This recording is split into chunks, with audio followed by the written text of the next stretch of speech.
ഇന്നത്തെ പ്രധാന 5 വാർത്തകൾ.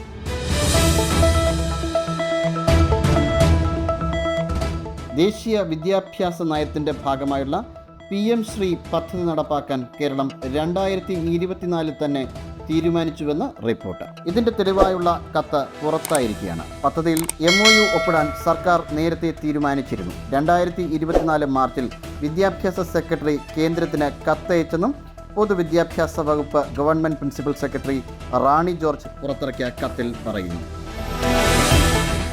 US പ്രസിഡന്റ് ഡൊണാൾഡ് ട്രംപിന്റെ ഇറാനുമായുള്ള ആണവ ചർച്ചകൾ തുടരാമെന്ന വാഗ്ദാനം നിരസിച്ച് ഇറാൻ പരമോന്നത നേതാവ് അയത്തുള്ള അലി ഖമേനി അമേരിക്ക ഇറാന്റെ ആണവ കേന്ദ്രങ്ങൾ നശിപ്പിച്ചെന്ന ട്രംപിന്റെ വാദത്തെയും അദ്ദേഹം തള്ളി. ഇറാന്റെ ആണവ കേന്ദ്രങ്ങളിൽ ജൂൺ 12 ബോംബിട്ടതിനെ തുടർന്ന് ഇറാൻ US ആണവ ചർച്ചകൾ വഴിമുട്ടിയിരുന്നു. ഏപ്രിലിൽ ആരംഭിച്ച ആണവ ചർച്ചകളുടെ 6ാം ഘട്ട ചർച്ചകൾക്ക് 2 ദിവസം മുൻപാണ് US ഇറാനിൽ കടന്നാക്രമണം നടത്തിയത്.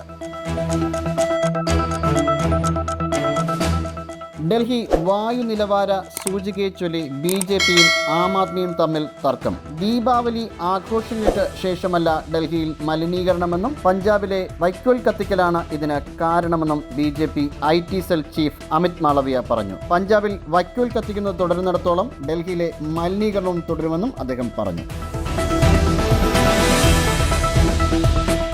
ചൈനയ്ക്ക് ഭീഷണിയുമായി വീണ്ടും US പ്രസിഡന്റ് ഡൊണാൾഡ് ട്രംപ്. അമേരിക്കയുമായി നീതിപൂർവകമായ വ്യാപാര കരാറിൽ എത്തിച്ചേരാത്ത പക്ഷം 155% തീരുവ ചുമത്തുമെന്നും അദ്ദേഹം പറഞ്ഞു. നവംബർ 1 മുതൽ നിരക്ക് പ്രാബല്യത്തിൽ വരുമെന്നാണ് ട്രംപ് പ്രതികരിച്ചത്. വൈറ്റ് ഹൗസിൽ ഓസ്ട്രേലിയൻ പ്രധാനമന്ത്രി ആന്റണി അൽബനീസുമായി കരാറിൽ എത്തിയ ശേഷമായിരുന്നു ട്രംപിന്റെ പ്രതികരണം.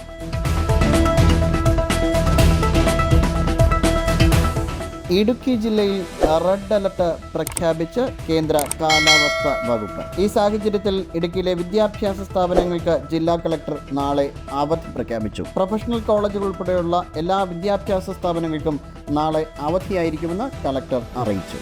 നേരിന്റെ വാർത്തകൾ നിങ്ങളുടെ വിരൽത്തുമ്പിലെത്താനായി സാഗ് ന്യൂസ് ചാനൽ സബ്സ്ക്രൈബ് ചെയ്തും ഷെയർ ചെയ്തും ഒരു ശരിയായ മാധ്യമ നിലപാടിനൊപ്പം നിൽക്കാൻ ഞങ്ങൾ നിങ്ങളെ ക്ഷണിക്കുന്നു.